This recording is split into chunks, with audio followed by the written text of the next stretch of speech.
नमस्कार मित्रांनो, मी माझ्या एम के मॅथ चॅनलवर तुमचे स्वागत करते. मी माझ्या चॅनलवर पोलीस भरतीचे मागील वर्षाचे प्रश्नपत्रिकेचा सराव व छोट्या ट्रिक्स देत असते. चॅनलवर नवीन असाल तर सबस्क्राईब करायला विसरू नका. चला तर मग सुरुवात करूया. प्रश्न क्रमांक 39. दशांश आठ दराने 3,000 रुपयाची 5 वर्षात सरळ व्याजाने किती रास होईल? म्हणजेच रास होईल म्हणजे आपल्याला ए काढायला सांगितलं आहे. म्हणजे ए म्हणजेच काय? सिम्पल इंटरेस्ट म्हणजे SI बरोबर P. सिम्पल इंटरेस्ट सरळ व्याज अधिक मुद्दल. आता आपण काय करूया, सरळ व्याज काढून घेऊया. म्हणजेच काय, P into R into N divided by 100. P किती आहे 3,000, R किती आहे 8%, N किती आहे 5 डिवायडेड बाय 100. 30 गुणिले म्हणजेच किती आलं 1200. काय असेल सरळ व्याज? सरळ व्याज काय आलं 1200. आता A is equal to SI plus P म्हणजेच काय, सरळ व्याज किती आहे 1200, P किती आहे 3,000. उत्तर काय असेल आपलं 4,200. काय असेल रास असेल. म्हणजेच ऑप्शन क्रमांक बी रास.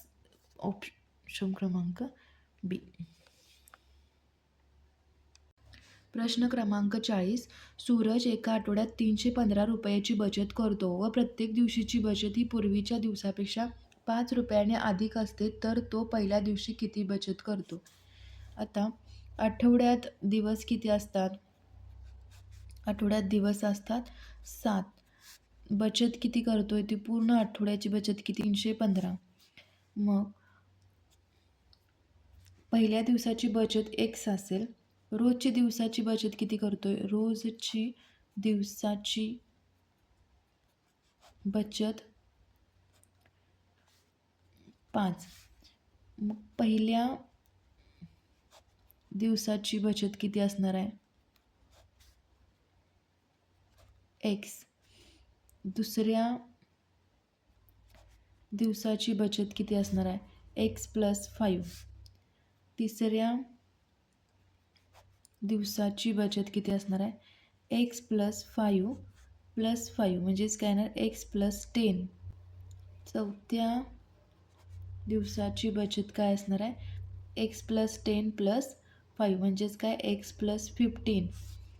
पाचव्या दिवसाची बचत काय असणार आहे x प्लस 15 प्लस 5 म्हणजेच x प्लस 20. सहाव्या दिवसाची बचत x प्लस 20 प्लस 5 म्हणजेच काय x प्लस 25. आणि सातव्या दिवसाची बचत काय असणार आहे x प्लस 25 प्लस 5 म्हणजे काय x प्लस 30. आता टोटल जी बचत आहे ती किती आहे 315. म्हणजे हे आपण असं लिहू शकतो, पहिल्या दिवसाची बचत काय x प्लस दुसऱ्या दिवसाची x plus 5 plus x plus 10 plus x plus 15 plus x plus 20 plus x plus 25 plus x plus 30 is equal to 315. आता x किती x 1 2 3 4 5 6 7 7x प्लस 5 10 15 30 50 75 105 315. म्हणजेच काय 315 वजा 105 210 7x. x काय आलं 30. 7 डिवाइड होईल x काय येईल 30. म्हणजेच काय पहिल्या दिवसाची बचत काय असेल ती ऑप्शन क्रमांक डी. प्रश्न क्रमांक 41. एक विक्रेता 10% किंमत वाढवून 10% सूट देतो, तर त्याला त्या व्यवहारात किती टक्के नफा अगर तोटा होतो?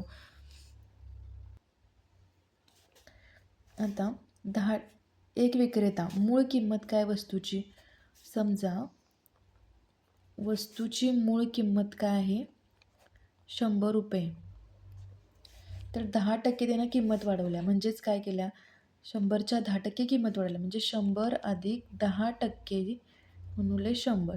100च्या 10% जर वाढवलं तर किती होईल? 100 अधिक 10 म्हणजेच काय होईल? 110 काय होईल? त्याची किंमत होईल. त्यानंतर त्याने काय केल्या? ही मूळ किंमत असणार आहे. त्यानंतर त्याने काय दिल्या? 10% सूट दिल्या. म्हणजेच आता 110 झाल्या. 110वर त्यानं परत 10% सूट दिल्या. वजा सूट देणे म्हणजे काय होणार आता? वजा 10% 110च्या म्हणजेच काय आलं? 110 वजा 11 म्हणजेच काय? 99. म्हणजे खरेदी केली मूळ किंमत किती आहे? 100 आणि त्यानं विकली कितीला? 99 रुपयाला. म्हणजे काय झालं त्यानं? 100 वजा 99 म्हणजेच काय झालं? 1 एवढं काय झालं त्याचा तोटा झाला. 1 रुपये काय झाला? तोटा झाला. आपण रुपयामध्ये किंमत घेतलेली त्यामुळं 1 रुपये काय झाला? तोटा झाला. पण त्याने सांगितलं टक्केवारीत काढा. म्हणजेच 1/100 म्हणजेच 1% काय झाला त्याला? तोटा झाला आहे. पर्याय क्रमांक 3 सी 1% काय झाला आहे? तोटा झाला आहे. प्रश्न क्रमांक 42 1/3 प्लस 1/2 प्लस 7/12. आता बेस काय करायचा? याचं उत्तर किती येईल? बेस काय करायचा? समान करून घ्यायचा. आता 3च्या टेबलमध्ये 12 आहे, 2च्या टेबलमध्ये 12 आहे, 12च्या टेबलमध्ये 12 आहे. म्हणून काय करायचं? 12 न मल्टिप्लाय करायचं. 12 गुणुले 1/3 प्लस 12 गुणुले 1/2 प्लस 12 गुणुले 7/12. आता काय येईल? 3 चोक 12 डिवायडेड बाय पूर्ण होल. आपण 12 मल्टिप्लाय करतोय म्हणून डिवाइड काय घ्यायचं? 12 घ्यायचं. 3 चोक 12 म्हणजेच काय? 4 अधिक बेसख 12 6 अधिक 12 कॅन्सल होईल 7 डिवायडेड बाय काय होईल? 12. म्हणजेच उत्तर किती येईल? 17/12. ऑप्शन क्रमांक काय होईल? डी.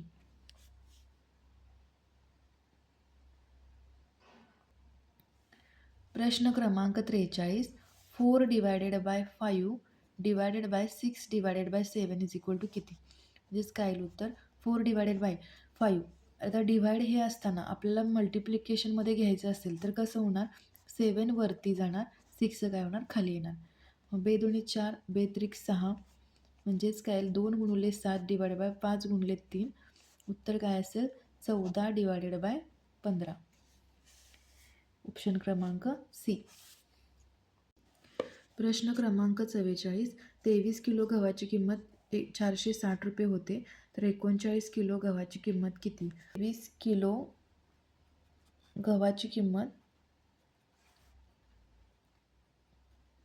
460 म्हणजे 1 किलो गव्हाची किंमत किती होईल? 460 भागिले 23 म्हणजेच काय येईल? 20 रुपये काय होईल? 1 किलो गव्हाची किंमत.